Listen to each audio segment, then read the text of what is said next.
Hey everyone, it's Matt. Came down to the property this morning to actually get internet installed. They started pulling fiber here in Lancaster County in March, and they moved quickly. When the cable company put out an email requesting installs for 200 bucks, I jumped on it, and I did not think they would be able to install on our property because our driveway is about 2,000 feet, which you'll see if you watch the rest of this video or if you have watched the video. And it's just long, but they pulled it. They pulled it to my shed, which is kind of funny, and they actually installed kind of the box and everything right on the shed.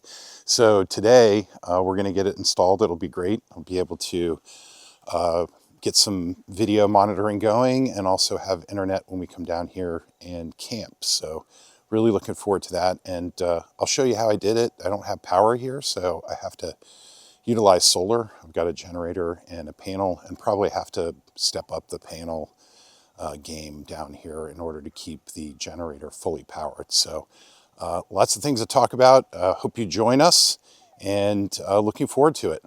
Have a great day.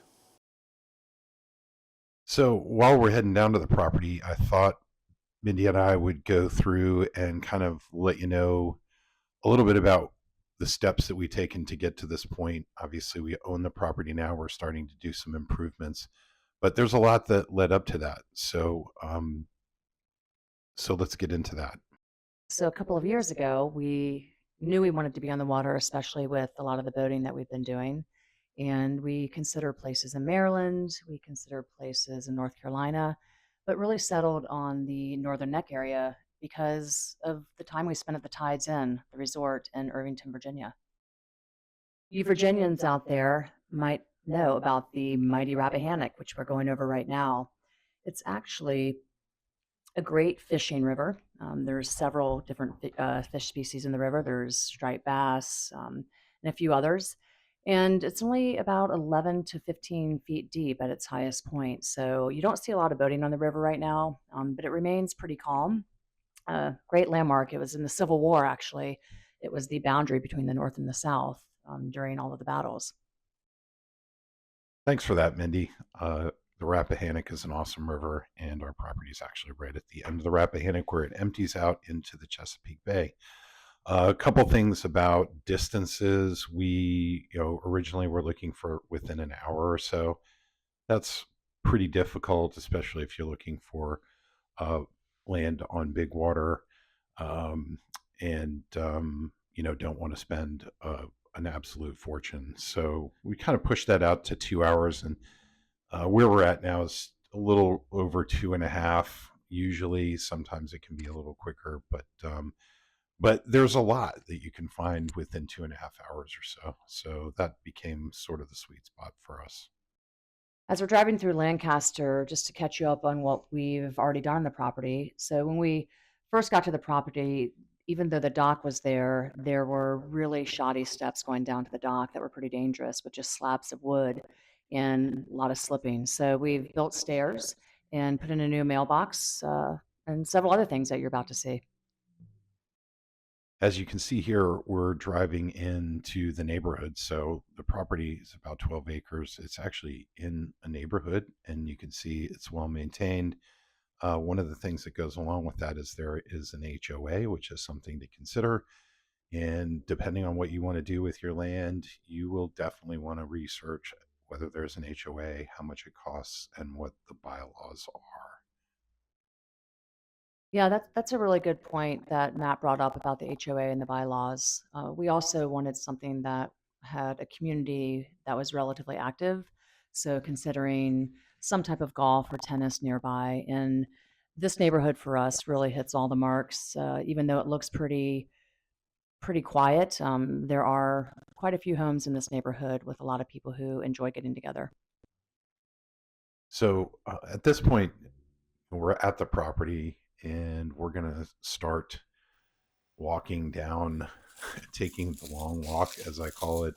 It is about 2,000 feet. So it really is a long walk. It's really pretty and really serene.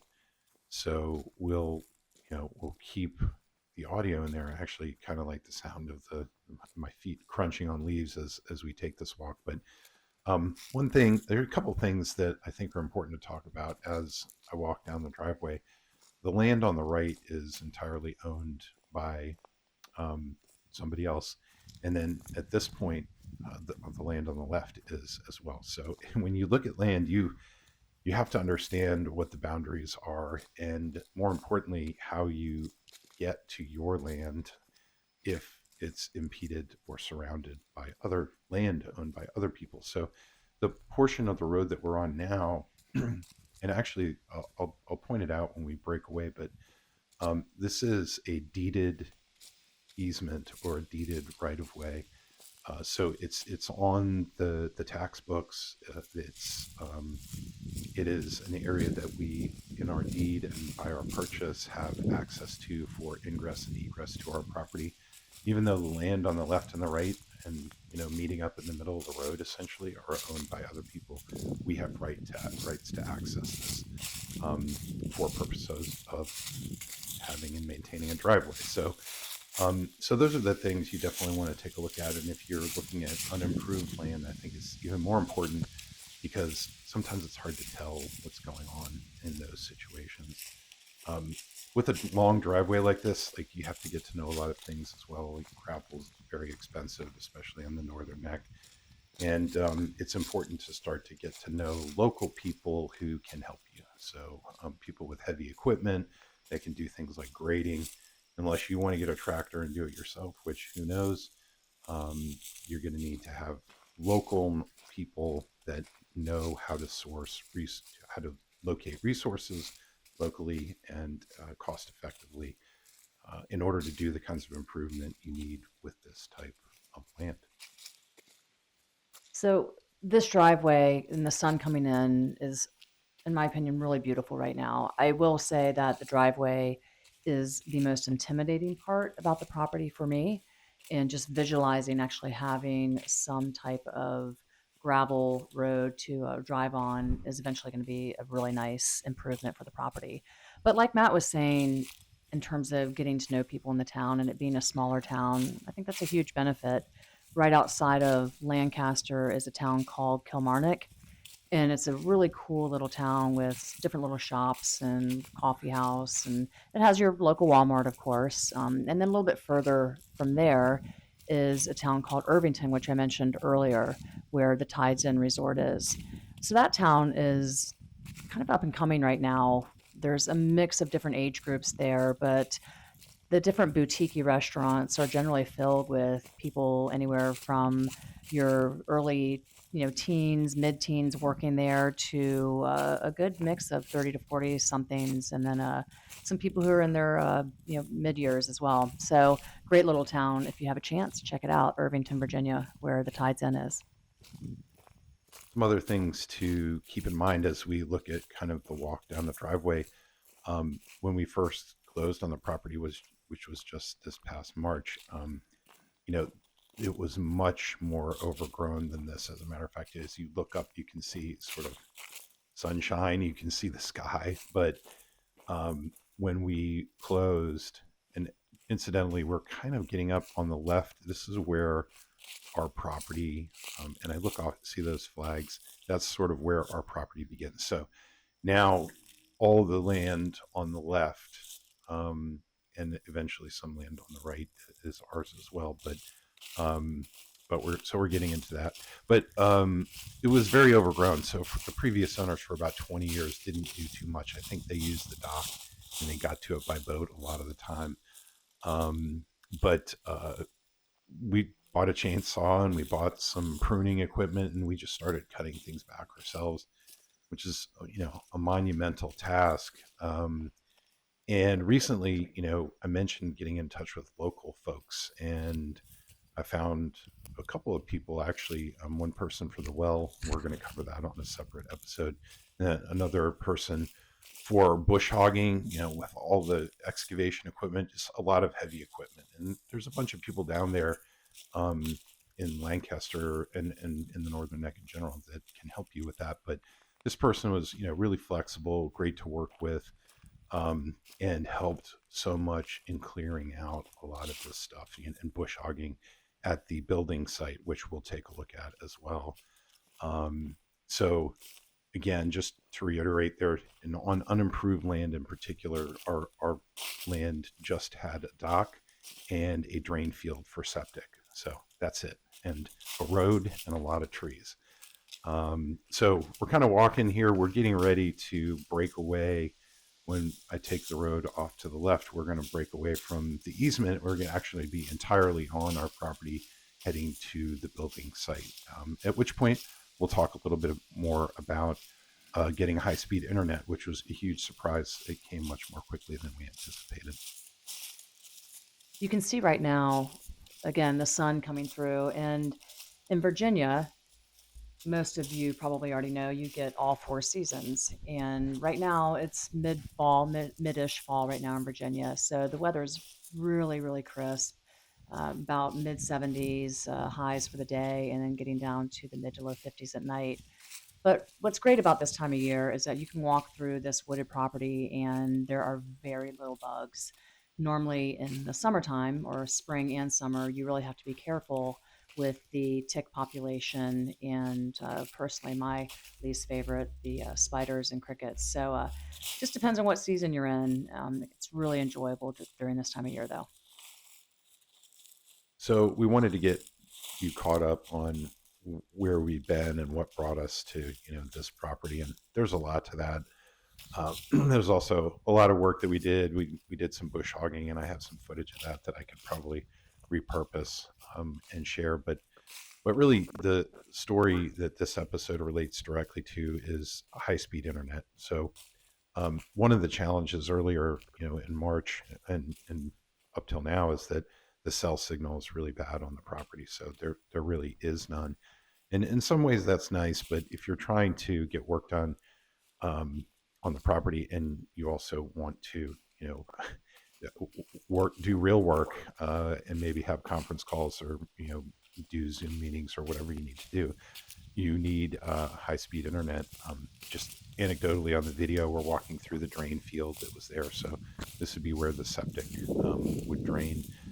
That was already installed, which is nice. So we knew everything perked and that got approved. So, um, but high speed internet's important, and we actually got an email shortly after we purchased from an internet company that that said, sign up for $200 and get fiber optic internet installed. And I thought, oh, this is great. There's no way they're going to pull fiber down this driveway for $200. And but I signed up. I had to sign up just to see what happened. So that's how this all started. And a couple of things led up to this day, which is the day of install, that I'll talk to you about as well. So Matt, you mentioned the drain field on the property and it getting approved or it was perking properly. I think you could explain a little bit about that because before buying this property, I had no idea what a drain field was or what perking was. So definitely something to consider when you're looking at buying land. Yeah, that's a good point, and it's very important if you're buying land that you want to put a house on, which we obviously do. At some point, you need to, if you don't have town or city sewage, you need to have a septic system, and if your land is not perked properly, you will not be allowed to do that. So, super important for us to know that that the land perked, and we're good to go on that front. But back to the high speed internet. Long story short, one day I came to do some work on the driveway and clearing the driveway, and you'll see the shed in the video. There was a coil of fiber optic cable sitting next to the shed. So my mind was blown, and they just ran it. They responded to my order, and they ran fiber all the way down the driveway, and it was coiled up and ready to be installed, which did take a little bit of time as they built out the infrastructure and started lighting up the segments of their fiber throughout Lancaster County. I think Lancaster was one of the last counties in the northern neck to get turned on, but they finally did do that, and I would call continuously and find out what's going on. And then on a later visit, they actually installed kind of the box, the connection box, and they just drilled it right into the side of the shed and put conduit, so that it's neat and clean and everything was ready to be hooked up today, essentially. So, um, kind of funny, and also kind of shocking.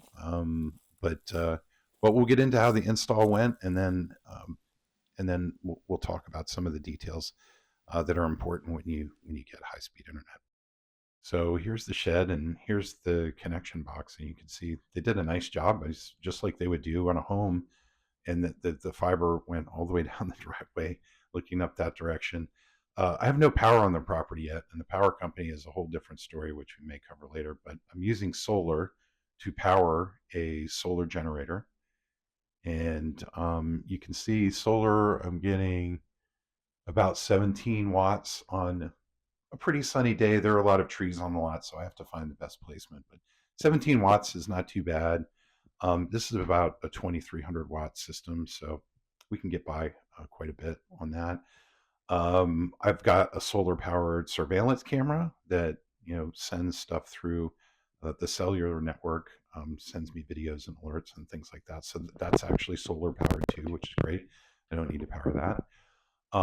But here you can see the finished product. So we've got the cable box, we've got a wireless router, and you couldn't see on the solar generator there as we look at the connection box, but it takes about 9 watts of power. So if I can generate 10 or 15 at a minimum, and I was generating 60 watts later that day when the sun was on the panel, I think it's more about positioning of the panel and maybe getting some additional panels. I should be able to just run this system indefinitely in that shed and power it continuously with solar power, which is pretty cool.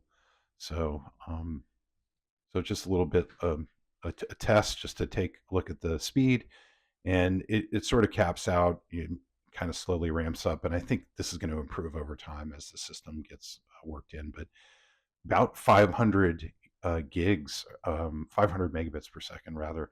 So we're like half a gig on both download and upload. So really good speeds, comparable to what I get at home. So super happy with that, and really happy to have internet.